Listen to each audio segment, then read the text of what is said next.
Shalom, shalom, shalom, bien-aimés du Seigneur. Nous bénissons le Seigneur, notre Dieu, qui est Père, Fils et Esprit, pour le souffle de vie qu'il nous donne, pour la santé. Alléluia. Et nous nous retrouvons pour ce culte-là, pour l'adorer, car lui seul est digne d'être adoré. Amen. Et donc, nous bénissons le Seigneur. Alléluia. C'est l'année donc Rehoboth, l'année de la bénédiction de l'élargissement, et le Saint-Esprit nous conduit pas à pas. Amen. Donc, alors nous continuons. La semaine passée, le dimanche passé, le Saint-Esprit nous a montré, nous a enseigné que le manque de sagesse, notre manque de sagesse, peut être un véritable obstacle à ce que nous puissions jouir et vivre pleinement la bénédiction de l'élargissement que constitue Rehoboth. Amen. Et ce dimanche-là, par la grâce du Saint-Esprit, nous verrons, et tu peux le noter, c'est le thème donc de ce message que le Seigneur nous donne. Alléluia. L'impatience m'éloignera de Rehoboth. L'impatience m'éloignera de Rehoboth. Amen. Et nous lisons donc pour le passage là, nous nous appuyons sur les Saintes Écritures. Hébreux chapitre 10, à partir donc du verset 36. Nous lisons la parole de Dieu. Qu'est-ce qu'il dit? Il est dit, vous avez en effet besoin de persévérance afin qu'après avoir accompli la volonté de Dieu, vous obteniez ce qui vous est promis. Alléluia. Waouh, j'aime beaucoup ça. Donc, il est question dans ce verset de persévérance. Qui parle de persévérance parle nécessairement de patience. Amen. Et il précise ici qu'après avoir eu patience, après avoir persévéré, qu'est-ce qui va se passer? Nous allons obtenir ce qui nous est promis par le Seigneur. Amen. Donc, autrement dit, l'auteur du livre qui est le Saint-Esprit, pas le rédacteur, alléluia. Donc, l'auteur qui est le Saint-Esprit ici est en train de nous dire autrement que le fait que nous ne soyons pas patients, nous manquions donc de patience, autrement dit, le fait que nous soyons impatients, et donc nous allons manquer de persévérance, qu'est-ce qui va se passer? Les promesses que Dieu nous fait dans sa parole-là, ces promesses-là risquent de ne pas se réaliser. Pourquoi? Parce que nous aurions manqué de persévérance, nous aurions manqué de patience. Alléluia. Mais je prie dans le nom de Jésus que toi et moi, nous puissions marcher dans la patience afin de vivre pleinement la bénédiction de Rehoboth, la bénédiction de l'élargissement à tous égards en cette année au nom de Jésus. Amen. Alléluia. Alors, définissons les termes pour commencer. Qu'est-ce que l'impatience? Alors, l'impatience, comme je le disais tantôt, est le contraire de la patience. Amen. La patience était une qualité et donc l'impatience est un défaut. Alléluia. Et donc, c'est ce défaut-là qui consiste à faire quoi? Qui me conduit, c'est un défaut qui va me conduire à faire les choses, alléluia, en dehors du temps fixé par Dieu, en dehors de sa volonté parfaite. Donc, je reprends. L'impatience, c'est un défaut. Amen. Et c'est même, on peut dire, une désobéissance de la part parce que le Seigneur dit, nous commande d'être obéissants et nous commande donc d'être patients. Donc, le fait de ne même pas être patient, on peut dire que c'est une désobéissance. Et donc, mais je prends l'angle, la dimension défaut. Donc, c'est un défaut qui pousse un enfant de Dieu, qui incite, qui conduit un enfant de Dieu à faire les choses, alléluia, en dehors du temps fixé par Dieu, en dehors de la volonté parfaite de Dieu. Voilà. Donc, voici une définition très simple, très basique de l'impatience. Alléluia. Et quand on dit faire les choses, ça peut être parler, c'est pas seulement exécuter, amen, mais c'est aussi la parole. Amen. L'impatience va te pousser à dire des choses au moment inadéquat. C'était pas en ce moment-là qu'il fallait dire. Il fallait attendre un temps pour dire. Donc, le fait de t'avoir précipité pour dire, alors que ce n'était pas encore le temps, tu manques également de patience. Amen. Donc, ce n'est pas seulement le faire, mais dans le faire, il y a aussi la parole. Amen. Gloire au Seigneur.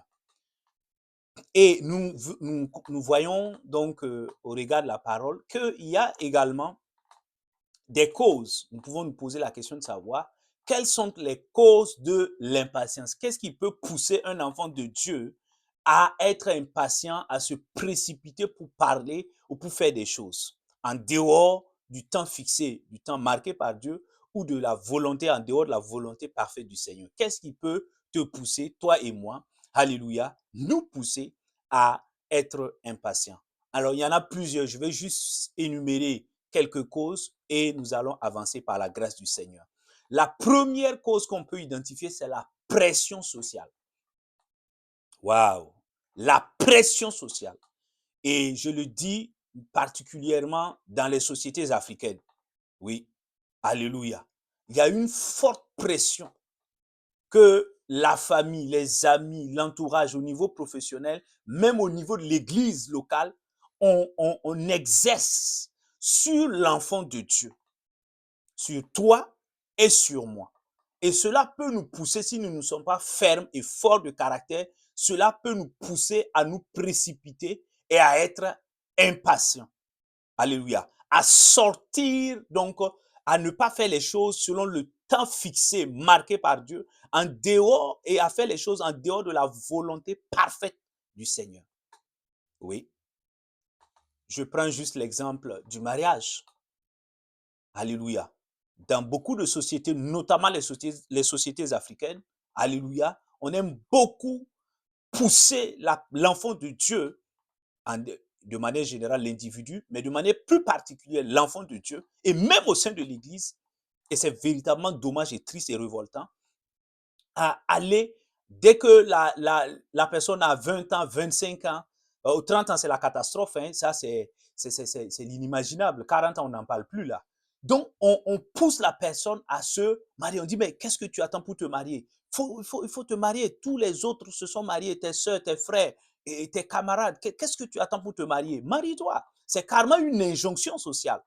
Alléluia. Même chose pour l'enfantement. Mais qu'est-ce que tu attends après le mariage? Une année. Mais qu'est-ce que tu attends? Qu'est-ce que vous attendez? Mais faites-nous des enfants là. Comme si c'est eux qui allaient prendre en charge ces enfants. Miséricorde, Seigneur. Donc, et le travail, même chose. Mais qu'est-ce que tu attends? Qu'est-ce que tu as? Donc, il y a une forte, la première raison, c'est la pression sociale. Notamment dans les sociétés africaines, je précise.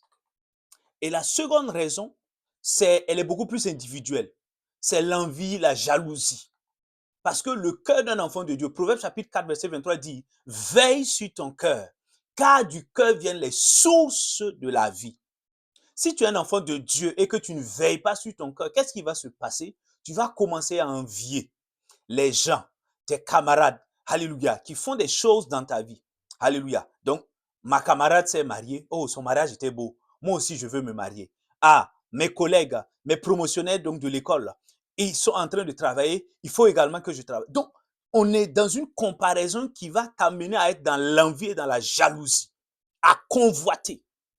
Donc, ça va te pousser à commencer à faire les choses sans tenir compte du temps fixé par Dieu, sans tenir compte de la volonté parfaite de Dieu.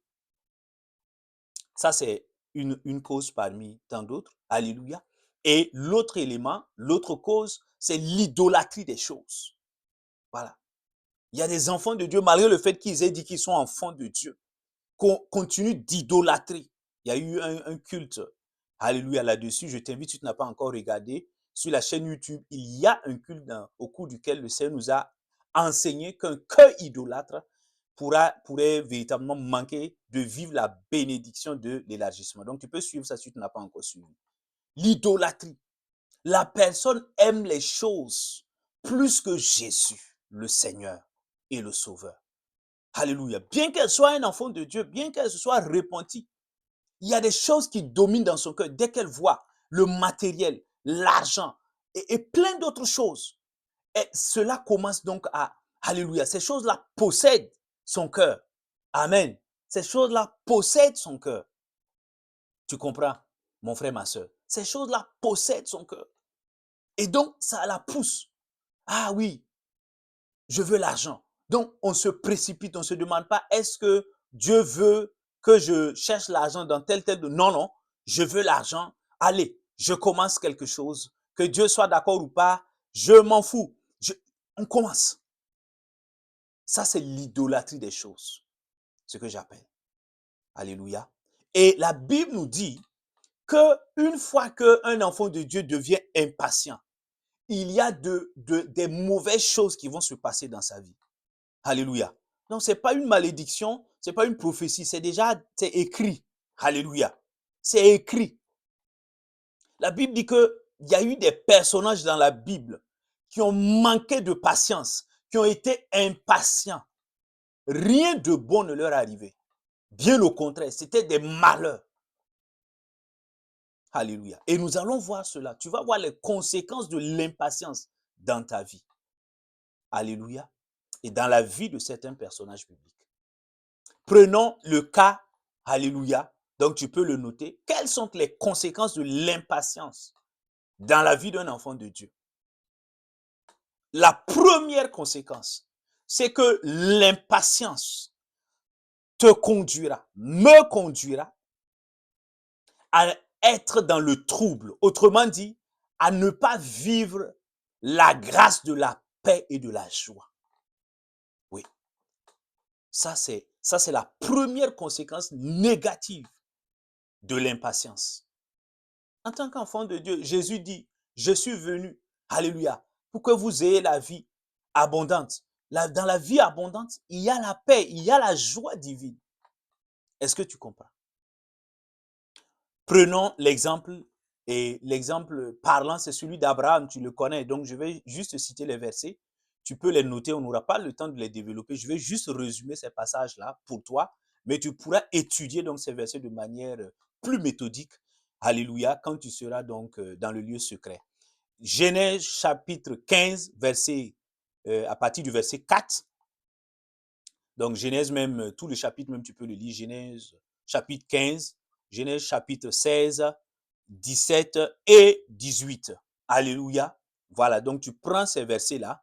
Après, tu peux, ces chapitres de la Bible-là, 16. Donc Genèse chapitre 15 d'abord, ensuite 16, ensuite chapitre 17, ensuite et enfin chapitre 18. Amen.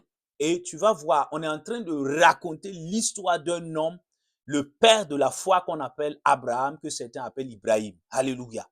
Tu comprends? Et qu'est-ce qui va se passer? Je te résume. Dans Genèse 15, verset 4, là, Dieu, dans sa grâce, donc, vient à Abraham. Alléluia. Il apparaît à Abraham, il lui dit, je te bénirai. Amen.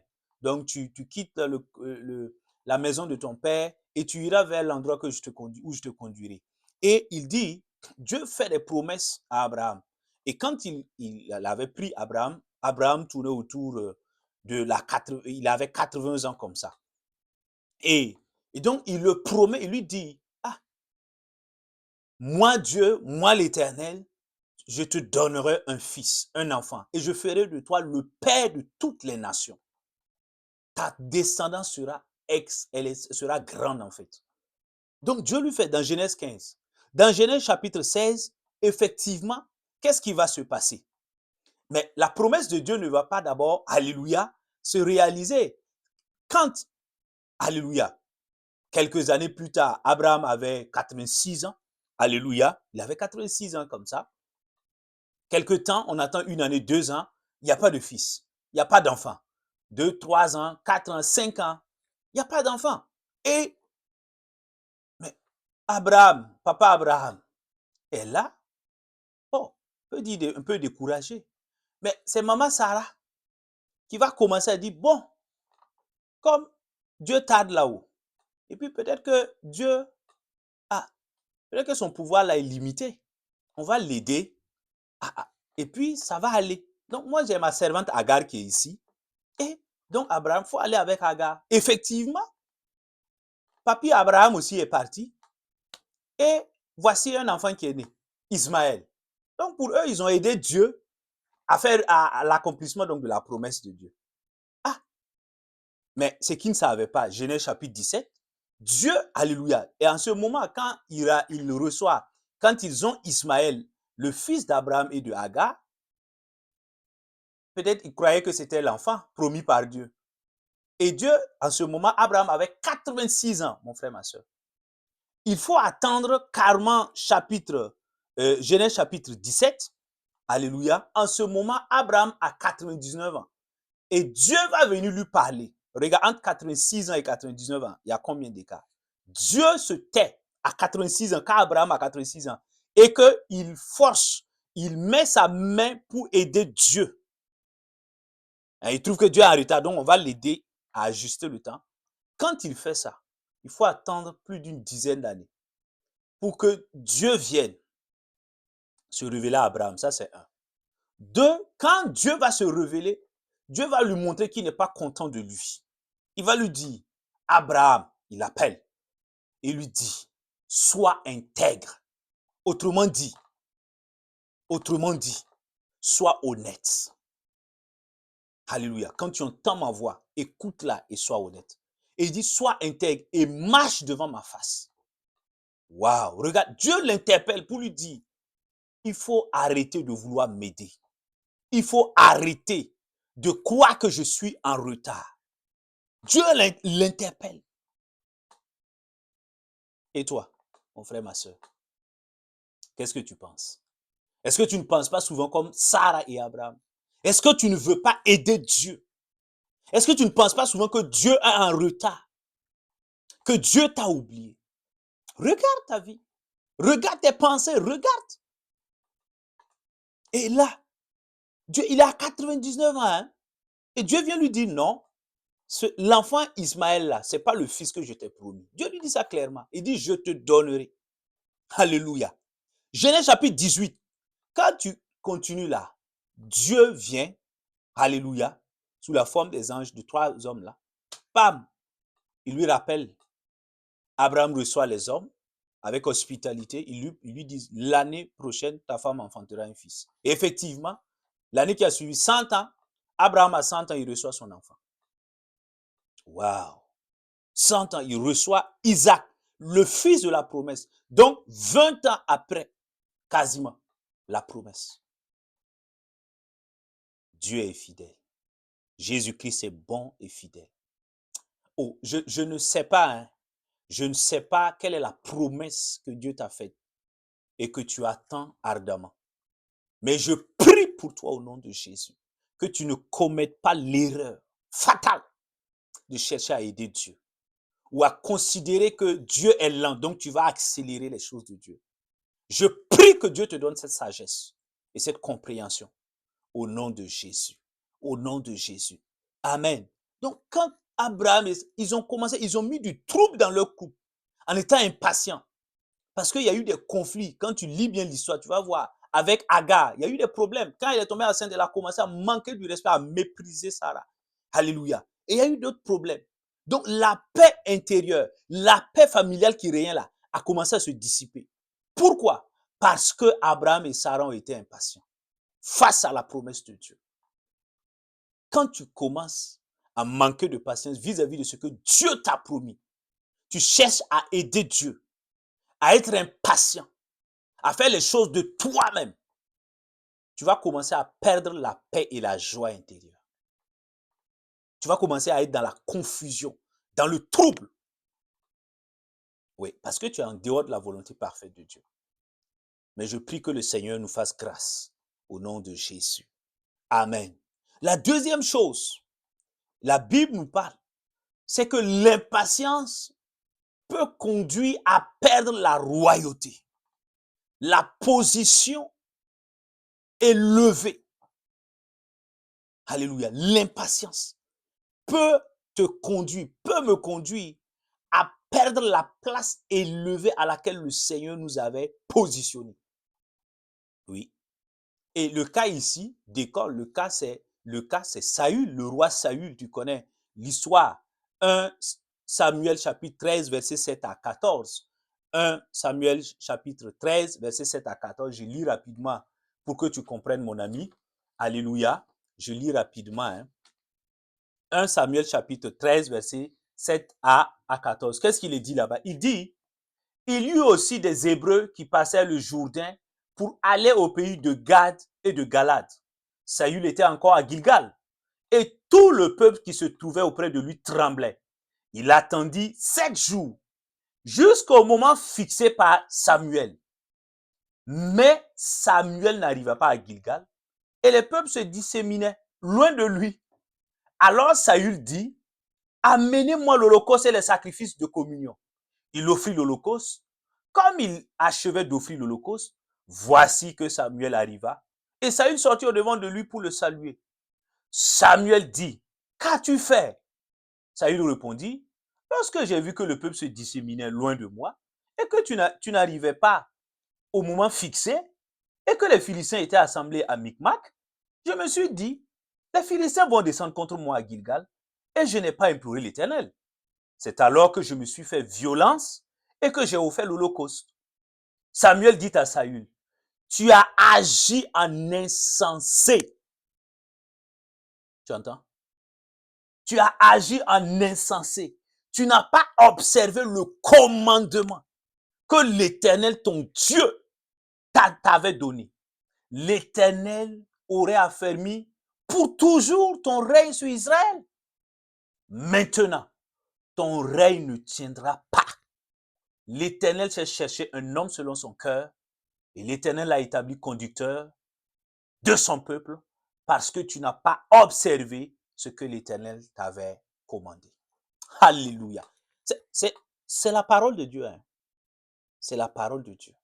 C'est le prophète de Dieu qui est en train de parler de la part, alléluia, gloire au Seigneur, de la part du Seigneur. Tu comprends, mon frère, ma soeur? Et il dit, tu vois, ça, il devait juste attendre 7 jours, une semaine, mon frère, ma soeur, 7.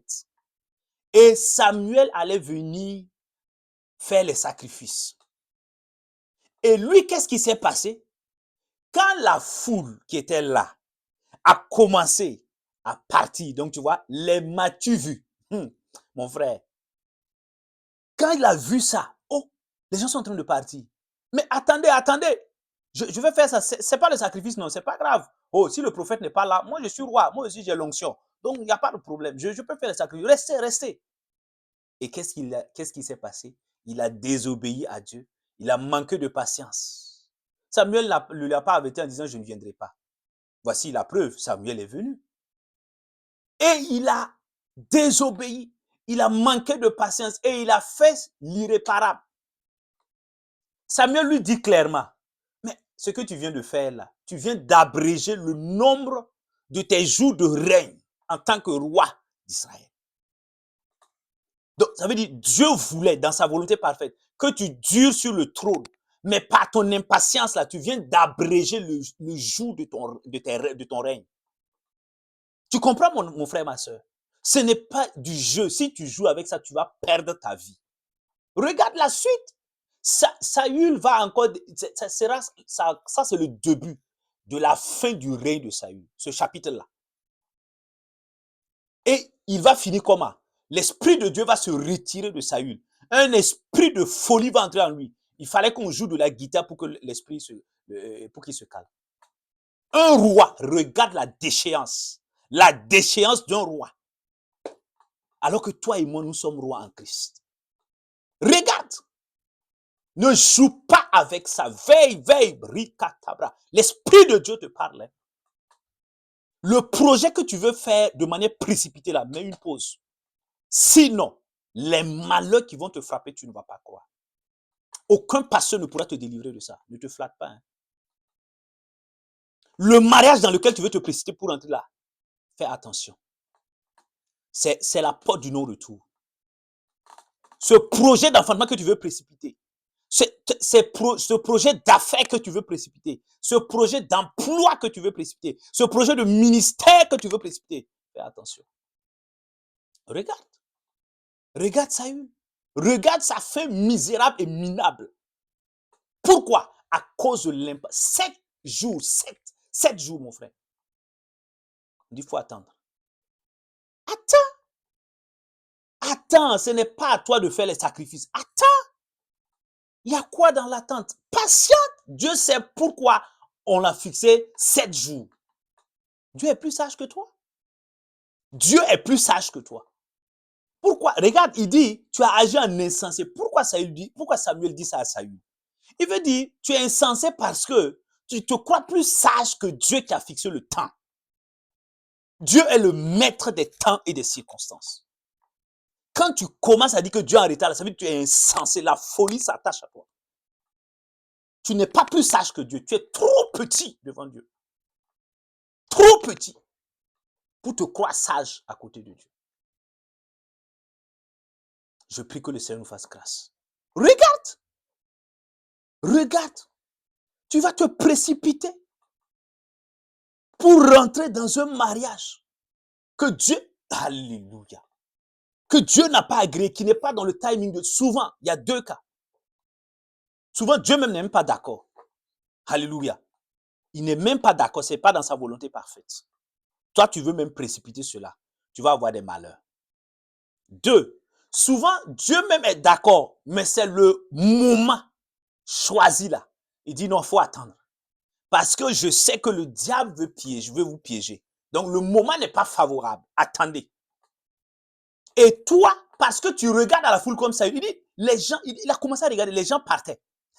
Tu vois, à cause de la crainte des gens, tu vas t'attirer la colère de Dieu et tu vas être déçu. Et les gens vont continuer à vivre sans toi. Tu as le choix. À toi de choisir ce que tu veux. Il y a combien d'enfants de Dieu aujourd'hui qui regrettent de s'être mariés? Il y a combien d'enfants de Dieu qui regrettent d'être allés chercher des enfants que Dieu ne leur a pas donnés? Il y a combien d'enfants de Dieu qui payent le lourd tribut d'aller chercher un travail là où Dieu ne les avait pas envoyés, ce n'était pas le moment? Il y a combien d'enfants de Dieu qui se jouent les pasteurs alors que ce n'était pas le moment d'enclencher, de débuter le ministère? Dieu voulait qu'ils posent leurs fesses, qu'ils se laissent enseigner, se former avant donc de les envoyer sur le terrain. Tu n'as pas idée, je suis un homme de Dieu, j'entends. Je reçois les témoignages. Ne joue pas avec ta vie. Tu vas mourir de manière prématurée si tu joues avec ça. Ne joue pas. Saül, il a été déchu, fou à la fin de sa vie. On l'a tué comme un misérable. Alors que ce n'était pas la volonté de Dieu que Saül termine. Ce n'était pas la destinée de Saül. Il s'est laissé avoir par l'impatience qui venait du diable. Fais beaucoup à toi qui regarde plus aux hommes là, plus qu'à Dieu là. Fais beaucoup attention. Hein. En tant qu'enfant de Dieu, tu ne peux pas. Pierre dit, il vaut mieux obéir à Dieu qu'aux hommes. Qui sont les hommes? De l'herbe qui va brûler tout de suite. Tu comprends? Ne joue pas avec ça, mon frère, ma soeur. Je t'aurais prévenu de la part du Seigneur. Nous avançons par la grâce du Seigneur. Il y a beaucoup d'exemples. Moïse, même chose. Moïse, Nombre chapitre 20, verset 10. Regarde. L'homme qui était, Dieu l'appelait l'homme le plus patient de la terre. Regarde là.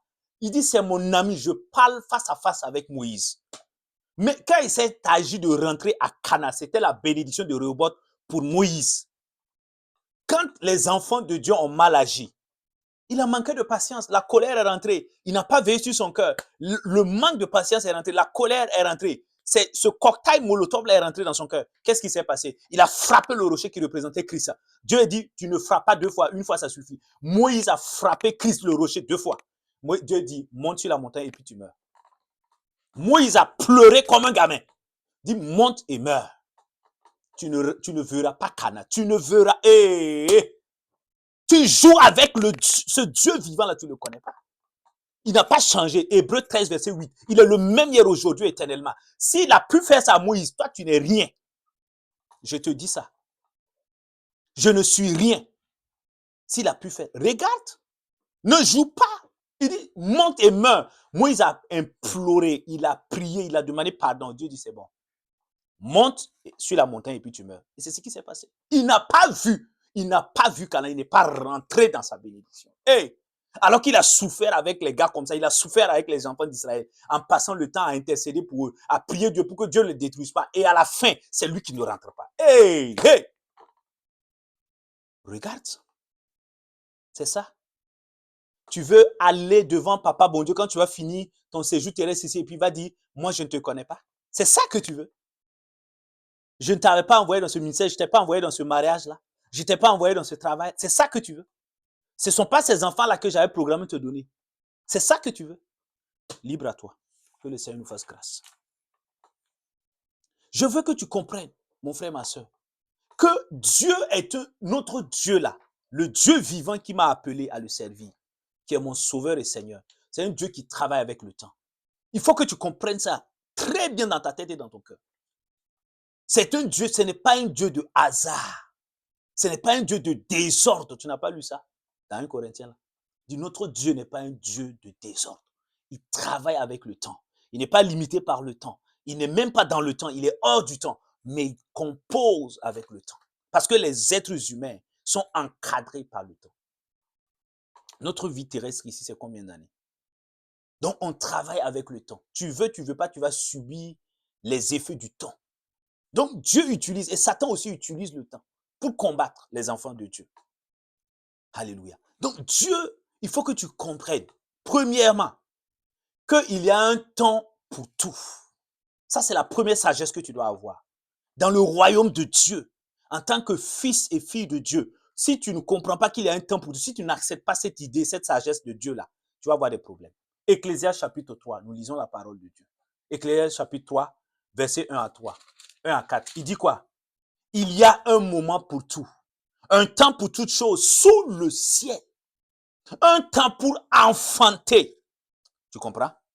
Et un temps pour mourir, un temps pour planter, et un temps pour arracher le plant, un temps pour tuer et un temps pour guérir, un temps pour démolir et un temps pour bâtir, un temps pour pleurer et un temps pour rire, etc., etc. Tu entends, mon frère, ma soeur? Est-ce que tu entends? Ça, c'est la sagesse qui vient de Dieu. Il y a un temps pour toutes choses. Donc, la prière, ce n'est pas de se lever, faire les choses dans le désordre. Non. Ce que tu dois faire, c'est de chercher le Saint-Esprit pour discerner le temps. Tu dois discerner. Si dans le monde naturel, il y a des saisons, les gens savent que le laboureur, il sait qu'à la saison hivernale, il doit commencer. Quand il y a les nuages, la pluie commence. C'est que la saison hivernale est là. Qu'est-ce qu'il doit faire? Il y a une attitude à adopter. Il doit commencer donc à planter, à arroser, à faire tout pour que les plants commencent à pousser. C'est ça. On discerne.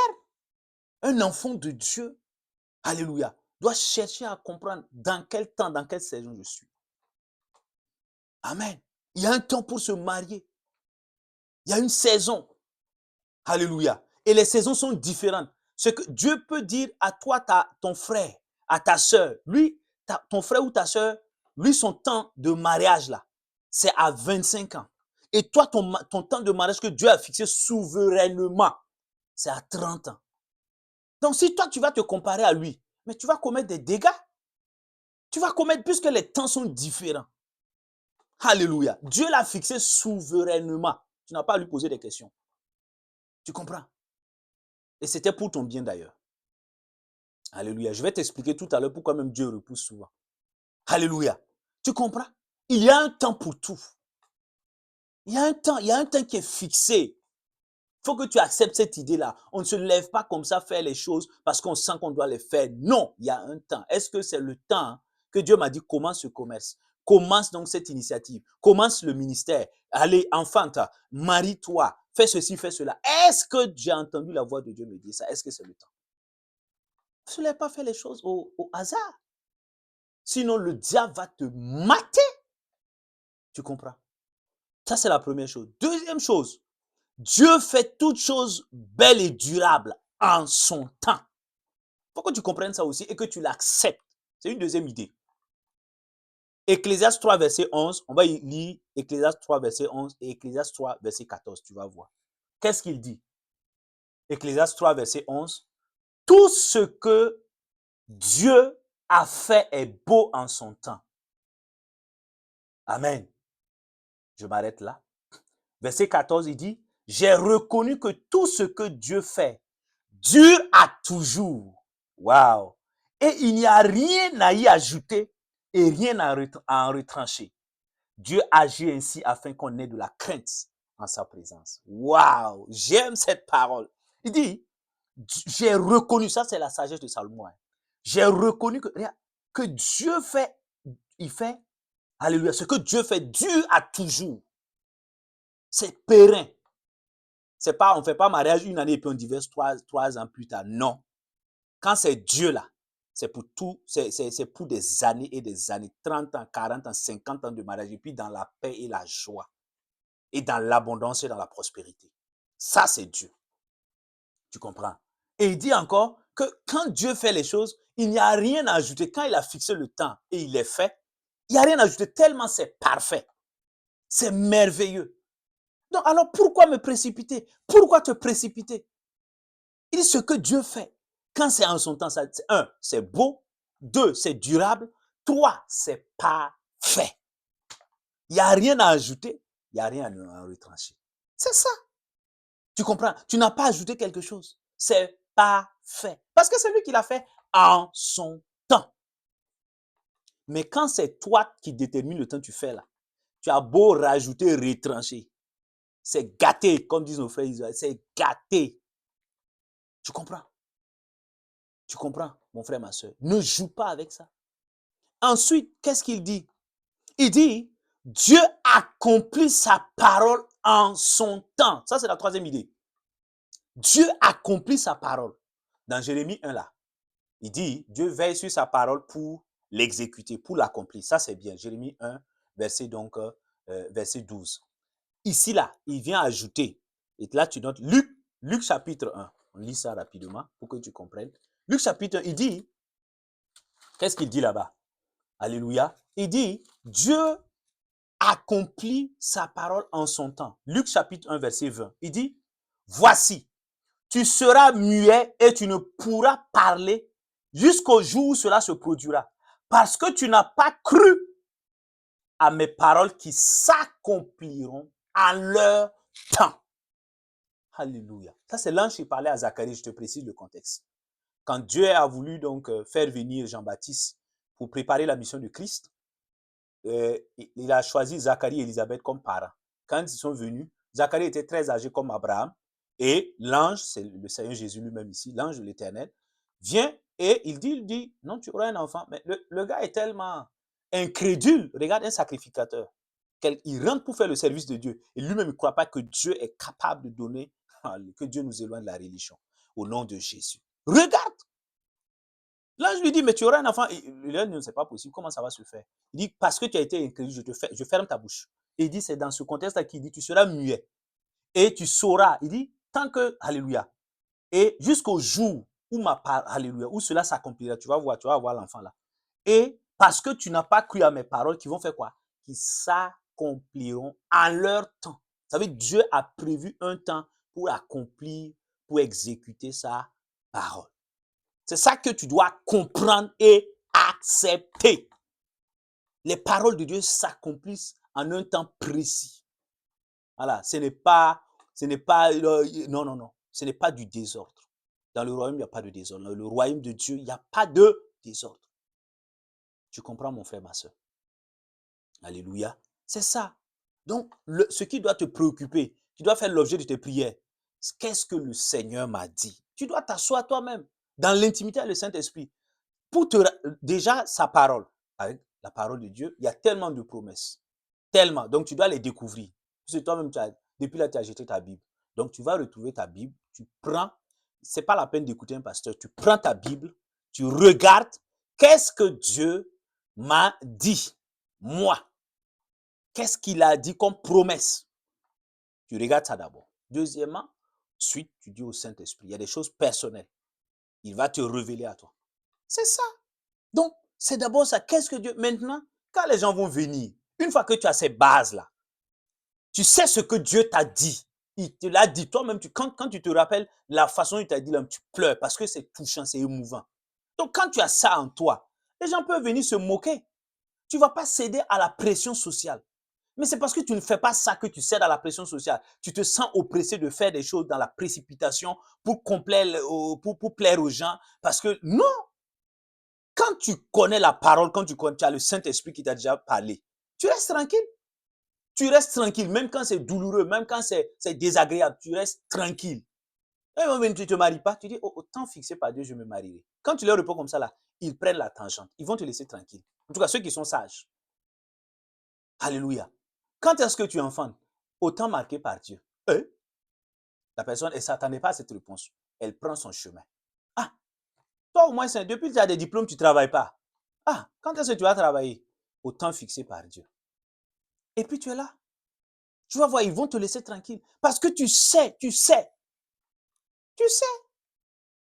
Dieu, dans le lieu, ce que Dieu va te dire, peut-être c'est cette année, l'année prochaine, par exemple. Prenons un exemple. L'année prochaine, tu te marieras. C'est l'année de ton mariage. Quand Dieu te dit ça, tu notes. C'est la parole prophétique. Et puis maintenant, tu commences à prier pour bien te préparer et préparer l'homme ou la femme de destinée. Donc, quand tu vas, même à une réunion de prière conduite par des hommes, des prophètes internationaux et tout, quand il te dit que c'est cette année que tu vas te marier, entre la parole du Dieu vivant et la parole d'un simple serviteur qui peut se laisser manipuler par Satan, tu vas choisir laquelle? Tu choisis la parole de Dieu. Hein? On dit de venir s'aimer des millions, de l'argent pour que la parole se réalise là. Toi, tu es tranquille. Tu sais ce que le Seigneur t'a dit dans le lieu secret et tu sais que Dieu veille sur sa parole pour l'accomplir en son temps. Luc chapitre 1, verset 20. Tu comprends? C'est ça qu'on doit faire en tant qu'enfant de Dieu. Voilà. Ce ne sont pas je suis un homme de Dieu, je te parle. Alléluia. Ce n'est pas aux hommes de Dieu de déterminer quand est-ce que toi tu dois te marier, quand est-ce que tu dois enfanter, quand est-ce que tu dois travailler. Ils ne sont pas Dieu dans ta vie, ce sont des serviteurs. Tu comprends? Il faut quitter dans ça. C'est quoi cette immaturité-là? C'est quoi ça? Tu attristes le Saint-Esprit par ce comportement immature et irrespectueux vis-à-vis de l'Esprit de Dieu. Le grand Esprit de Dieu qui est en toi, tu laisses la parole vivante de Dieu et tu es là, tu te promènes cherchant des prophètes. Tu n'as pas honte. Souvent, nous sommes pires que des païens. Que le Seigneur nous fasse miséricorde. Regarde. Le cas des apôtres. Actes chapitre 1. Mais ils ont obéi. Jésus s'apprêtait à partir. Regarde. Actes chapitre 1, Actes chapitre 2. Tu lis ça. On n'a pas le temps. Tu lis ça. Mais Jésus ne voulait pas. Il dit, je vous recommande d'aller attendre ce que le Père a promis. Il y a l'Esprit de Dieu qui viendra. Vous recevrez une puissance parce que sans ça, vous ne pourrez pas servir le Seigneur. Vous ne pourrez pas être agréable au Seigneur. D'accord? Allez-y dans la chambre haute et patientez, attendez dans la prière, dans la joie et dans la communion fraternelle. C'est ce qu'ils ont fait. Et dans Actes chapitre 2, effectivement, ça a pris des semaines. Ne crois pas que c'est 2-3 jours plus tard que le Saint-Esprit est venu descendre sur eux et puis ils ont commencé à parler en langue. Non, ça a duré des mois. C'est pourquoi on commémore la Pentecôte. Tu n'as pas vu que c'est 50 jours après la Pâque. 50 jours après la Pâque, c'est combien de semaines? Donc, c'était des mois. Alléluia. Et ça, c'est même approximativement. Donc, c'était des mois après que le Saint... Donc, ils ont pas chaque soir, la Bible, va lire ta Bible là. Il dit, chaque soir, ils se rassemblaient et ils priaient. Ils étaient dans la communion fraternelle, attendant avec joie le Saint-Esprit. Effectivement, dans Actes chapitre 2 là, le Saint-Esprit est venu. Tu vois, ils ont patienté. Mais ils auraient pu se décourager. Quand même, on dit, bon, depuis Jésus est parti. Mais qu'est-ce qui l'empêche de nous donner son Esprit Saint le lendemain, 2 jours plus tard, une semaine plus tard? Pourquoi attendre autant de jours, de semaines, de mois pour nous donner son Esprit? Non, ils ont attendu. Ils n'ont pas posé des questions idiotes à Dieu. Ils ont attendu. Tu comprends? Oui.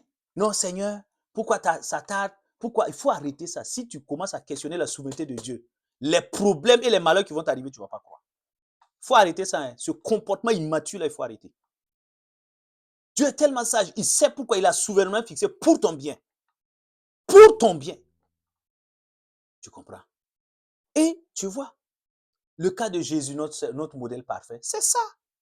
Jean 7, verset 8. Jean 7, verset 8, il y avait une fête. Les gens commençaient à partir.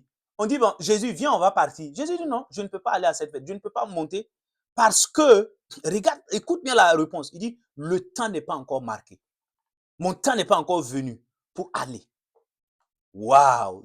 Oh, la sagesse de notre Seigneur. Infiniment variée. J'aime ça. Il répond aux gens, non, je ne vais pas y aller parce que ce n'est pas encore mon temps. Regarde. Non, souvent nous-mêmes, c'est que le Seigneur nous prenne en miséricorde et qu'il nous fasse grâce. Regarde Jésus. 30 ans durant, il est venu avec une mission, une feuille de route claire. Mais il a attendu 30 ans de patience, s'il te plaît. 30 ans, toi, tu n'as même pas à quoi patienter 1 année, 2 ans. Tu es là, tu joues aux choses. C'est pas bon. C'est pas bon. Tu es trop jeune pour te précipiter, pour te mettre dans la gueule du loup. Dans la gueule du loup. Le diable rôde, cherchant qui dévorer. On ne joue pas là. Toi, tu crois que c'est un jeu. Ce n'est pas un jeu. Hein. Tu n'es pas dans une religion. Tu es dans la vie de Dieu, dans la relation avec Dieu. Pas jouer là. On a un ennemi qui attend. Il ne faut pas lui prêter le flanc. Il ne faut pas lui ouvrir la porte là. Le Seigneur a payé de sa vie, a versé son sang pour que nous soyons protégés dans l'alliance. Toi, tu joues avec ces choses-là. Tu joues avec ça, tu vas être déchiqueté. Tu comprends? Jésus, 30 ans, il patiente et puis il reçoit. On le forme. L'Esprit de Dieu le forme. On le forme dans sa dimension humaine. On le forme. Jusqu'à 30 ans, le temps était marqué. Il dit, c'est bon. Pas prendre il commence, il reçoit le baptême d'eau et il commence à évangéliser. Commence à gagner les âmes. Commence à former les disciples. Et quand le temps est arrivé, alléluia, et nous allons le lire, et Romains chapitre 5, verset 6 là, quand il finit de prêcher et que le temps est arrivé pour lui d'accomplir la mission, alléluia, la mission salvatrice, pour nous donner le salut là, alléluia, Romains chapitre 5, on le lit parce que c'est extrêmement important, Romains chapitre 5, verset donc 6. Qu'est-ce qu'il dit là-bas? Il dit, car lorsque nous étions encore sans force, Christ au temps marqué est mort pour des impies, pour toi et moi. Au temps marqué, au temps fixé par Dieu, au temps convenable. C'est ça, il y a un temps. Il est mort au temps fixé, ce n'était pas un hasard. Il y a eu un temps, on a dit, à 33 ans et demi, quand il va finir là, il doit aller à la croix. Il doit souffrir et mourir pour sauver tous les êtres humains. Ceux qui vont donner leur vie à Jésus recevront la vie éternelle. C'est ça. Ils recevront le pardon de leurs péchés et la vie éternelle. Et c'est ça. Il dit au temps fixé. Donc même sa mort, tout était, il y a un plan. C'était fixé. Alléluia. C'était fixé, mon ami. Regarde. Si Jésus lui-même, notre modèle parfait, nous donne cet exemple-là, pourquoi nous nous précipitons? Il y a un temps pour commencer le ministère. Il y a un temps. Il y a un temps pour tout projet. Il y a un temps. Si tu commences avant le temps, tu vas souffrir. Si tu commences après le temps, tu vas souffrir. C'est ça la sagesse de Dieu. Est-ce que tu comprends? On ne fait pas les choses pour plaire. Les gens peuvent venir te pousser. On ne fait pas les choses pour le matu vu, par crainte des hommes. Non. On fait les choses parce que Dieu nous a dit que c'est le moment. Amen. C'est le moment. Tu comprends? Que le Seigneur nous fasse grâce. Et pour terminer, la quatrième grande idée que les Saintes Écritures nous donnent, c'est que Dieu veut que nous soyons patients. Voilà. Dieu veut que je sois patient. C'est ça. Afin de vivre la bénédiction de l'élargissement. Donc, je dois faire quoi? Je dois m'allier à l'agenda divin. Il y a un temps. Je dois m'allier chaque fois. Je dois discerner et m'aligner et obéir. Le Seigneur dit non, ce n'est pas le moment. Ok, Seigneur, je patiente. Jusqu'à ce que le Saint-Esprit me dise, c'est le moment de dérouler ce projet-là. C'est le moment de faire ci, de faire cela. Et quand lui te dit, ça veut dire qu'il va t'assurer la réussite. Puisque dans le Seigneur, ce n'est plus toi qui fais, c'est lui qui fait pour toi. Donc, toi, tu as quelle force encore? Toi, tu n'existes même plus. Paul dit, tu n'as pas entendu Paul. Paul dit, si je vis, ce n'est plus moi qui vis. C'est lui qui vit. C'est Christ qui vit en moi. Par le Saint-Esprit.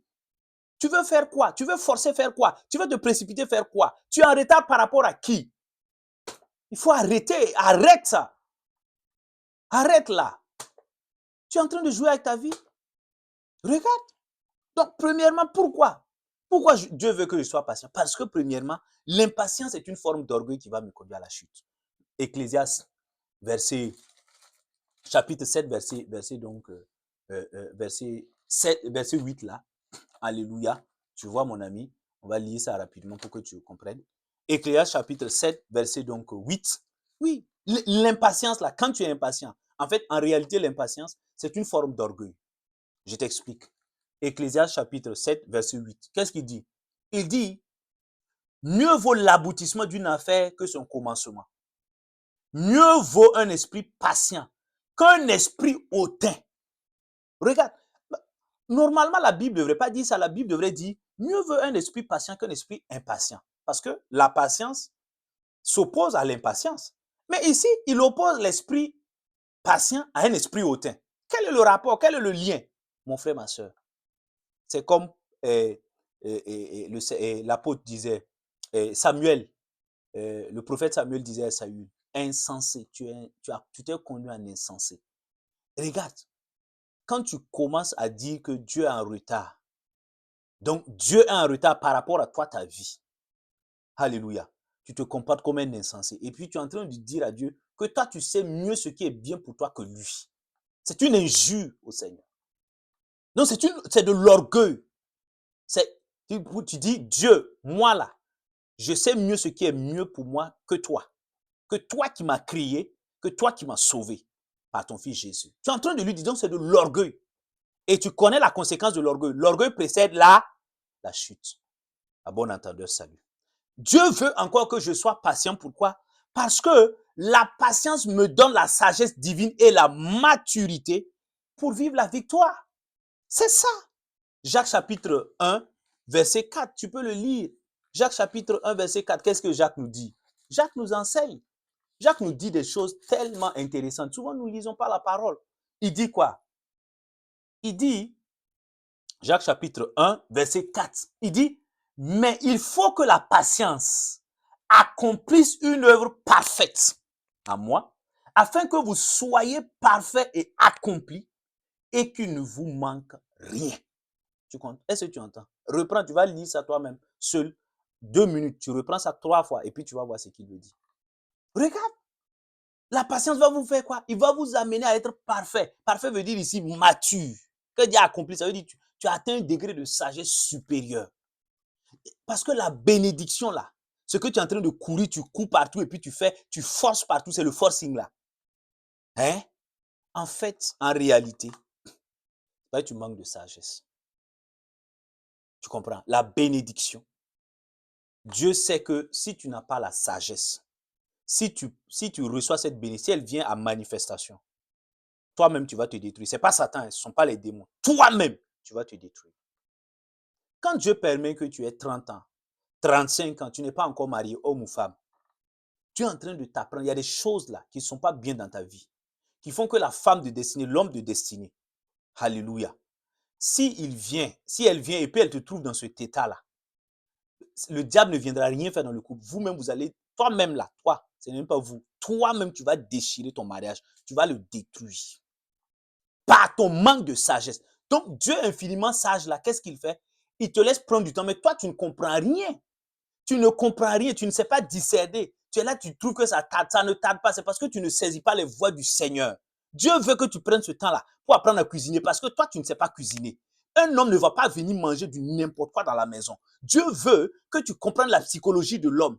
L'homme est logique. L'homme n'est pas émotionnel. Pour que tu comprennes que l'homme a besoin de paix. Alléluia. L'homme n'est pas dans les bling-bling. Il veut juste la paix. Alléluia. Il faut que l'immaturité qui est en toi quitte. Donc, Dieu te laisse ce temps-là. 5 ans, 10 ans, il te prolonge pour que tu apprennes les fondamentaux pour vivre un mariage béni, pour être dans un travail béni, pour être dans un ministère béni. Alléluia. Pour avoir des enfants bénis. C'est pourquoi il recule ce temps-là. Tu ne sais pas. Tu n'as aucune révélation. Tu marches comme un homme animal. Tu n'as aucune révélation.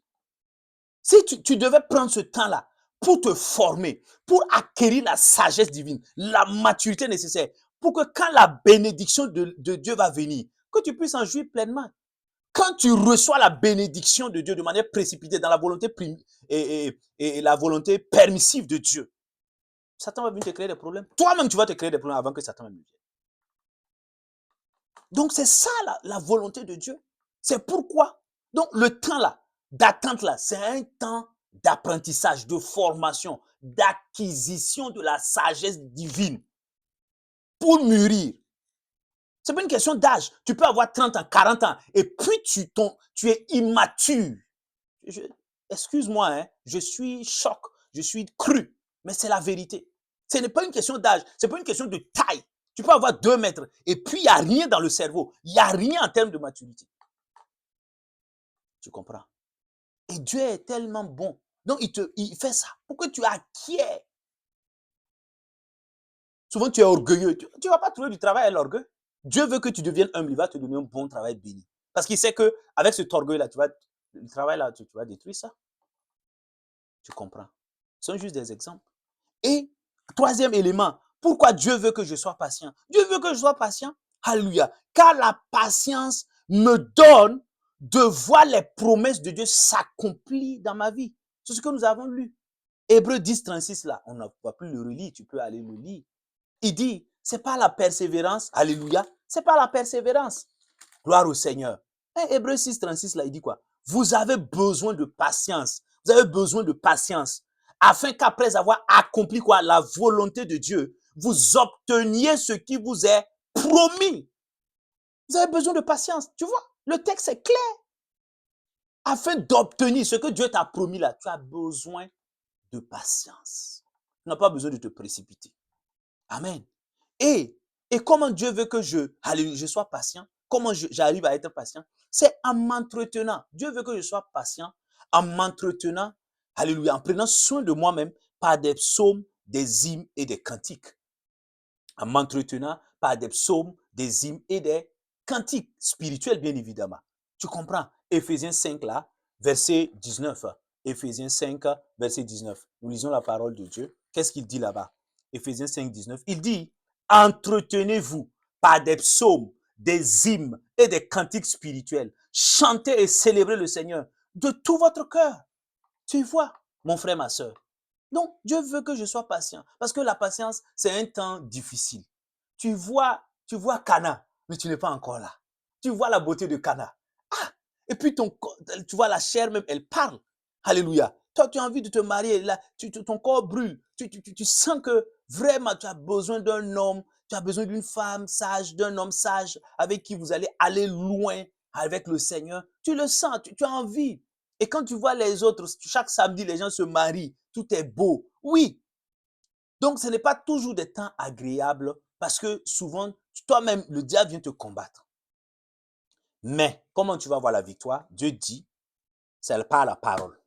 Tu vois, on revient toujours à la parole.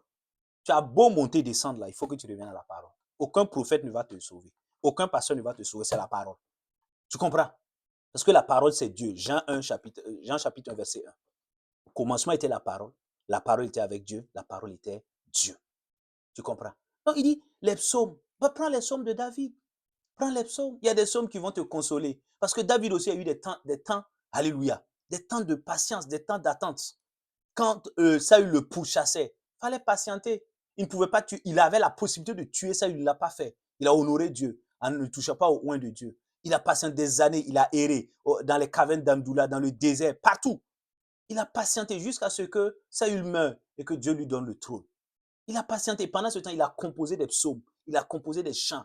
Alléluia. Écoute ça, ça va t'aider. Quand tu lis les psaumes de David, pendant ces moments de patience, ça va t'aider.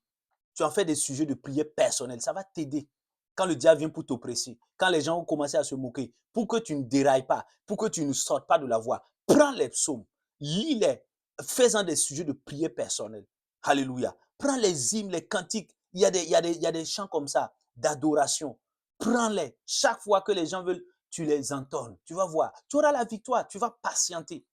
Tu ne vas pas commencer parce que ça va venir fortifier ton âme. Et tu vas marcher dans la patience. C'est comme ça. Il n'y a pas de secret, mon ami. Alléluia. Et l'autre élément, il dit quoi? Dans Romains 12, verset 12, il dit, Dieu veut que je sois patient en persévérant dans la prière. Romains 12, verset 12, c'est ça. Tu comprends, mon frère, ma soeur? C'est ça. Donc, Romains 12, là, verset 12, qu'est-ce qu'il dit? Il dit, Romains 12, verset 12, qu'est-ce qu'il dit là-bas? Je lis la parole de Dieu. Il dit, réjouissez-vous en espérance. Donc, ça veut dire dans la patience, parce que l'espérance, c'est attendre avec foi. Amen. Si Dieu nous fait grâce, je t'enseignerai un jour sur l'espérance. Et donc, il dit, réjouissez-vous en espérance, soyez patients dans la tribulation, c'est-à-dire dans la souffrance, dans l'épreuve, dans les moments difficiles. Soyez patients. Et enfin, persévérez dans la prière. Donc, quand tu lèves là, et la prière ici, c'est pas une prière de combat, feu, non, c'est une prière d'adoration. C'est une prière de louange. C'est une prière d'action de grâce pour rappeler à Dieu qui il est, ce qu'il a fait pour toi dans le passé. Alléluia. Et pour le remercier pour ce qu'il va faire pour toi. Parce qu'il est fidèle. Il dit, tu n'as pas lu dans Hébreu. Va lire. Il dit, celui qui a fait la promesse est fidèle. Celui qui t'a fait la promesse est fidèle. Il ne manque pas à sa parole. Celui qui t'a, le Dieu vivant qui t'a promis là, exécutera sa parole en son temps. Au nom de Jésus. Amen. Et pour terminer, mais comment Dieu veut que je sois patient? Dieu veut que je sois patient en développant mon intimité avec le Seigneur Saint-Esprit. L'Esprit de Dieu est en moi. Quand je deviens enfant de Dieu, le Saint-Esprit est en moi. Il est permanemment en moi, dans mon esprit. Il me conduit. Il me conseille. Donc, il est là. Le Dieu vivant est avec toi. Alléluia. Et tu n'as pas lu dans Galates 5, 22 là. Va lire. Galates 5, 22, c'est le fruit du Saint-Esprit. Quand le Saint-Esprit vient en toi, il te donne de produire son fruit. Et l'un des éléments de ce fruit-là, c'est la patience. Tu n'as pas lu ça dans Galates 5, 22. C'est la patience. Donc, quand tu entretiens ta relation avec le Saint-Esprit, tu n'as pas besoin de rentrer partout où tu es. Le Saint-Esprit avec toi, tu peux lui parler. Tu peux parler en langue. Alléluia. Tu peux lui Saint-Esprit. Par exemple, quelqu'un vient pour te mettre en colère. Alléluia. Pour ne pas rentrer dans l'impatience et puis sombrer, succomber donc à la colère, commence à parler en langue. Commence à dire, Saint-Esprit, donne-moi la force de ne pas succomber, de ne pas d'être patient. Donne-moi, quelqu'un est venu, les Anglais disent to dare, pour me provoquer, hein, pour me faire sortir de mes gonds. Seigneur, tu es en train de prier dans ton cœur. Saint-Esprit, aide-moi. Et quand tu le supplies, quand tu le demandes, il vient t'aider et puis tu ne tombes pas. C'est comme ça. Tu n'as pas vu Moïse qui est tombé. Hein? Donc, il ne faut pas jouer. Amen. Nous allons nous arrêter là par l'Esprit de Dieu. Amen. Et je vais prier. Père de grâce, dans le nom de Jésus, tu nous as montré aujourd'hui que l'impatience peut être un frein à notre entrée à Rehoboth. Seigneur, nous avons compris ta parole. Accorde à chacune de nous, alléluia, d'avoir un cœur rempli de patience. Au nom de Jésus. Au nom de Jésus. Nous proclamons que par ta grâce, Seigneur Saint-Esprit, nous marcherons dans la patience tous les jours de notre vie. Nous rejetons toute forme d'impatience dans nos vies. Nous rejetons toute forme de précipitation dans nos vies. Nous rejetons les pensées de retard que Satan veut nous faire accepter. Nous proclamons que tu n'es jamais en retard. Tu es au temps marqué. Tu es fidèle, Seigneur. Et tu accompliras ta parole dans nos vies au temps marqué, au temps fixé, au temps convenable. Au nom de Jésus-Christ de Nazareth, Seigneur, donne-nous, remplis nos cœurs de la patience qui vient de toi. Au nom de Jésus, reçois cette grâce de la patience. Pendant que je prie maintenant, reçois cette grâce de la patience au nom de Jésus, afin de rentrer dans un mariage béni au nom de Jésus, afin de recevoir un enfantement béni au nom de Jésus, afin de recevoir un excellent travail béni au nom de Jésus, afin de recevoir un excellent ministère béni au nom de Jésus, afin de voir les projets que Dieu met en ton cœur se réaliser au nom puissant de Christ Jésus, par la puissance du Saint-Esprit. Reçois cette grâce au nom de Jésus. Merci Père pour ton amour, dans le nom de Jésus. Amen. Nous nous retrouvons prochainement, le dimanche prochain, par la grâce du Saint-Esprit, pour un autre thème. D'ici là, que la grâce de Dieu continue de t'accompagner. Shalom, shalom, shalom.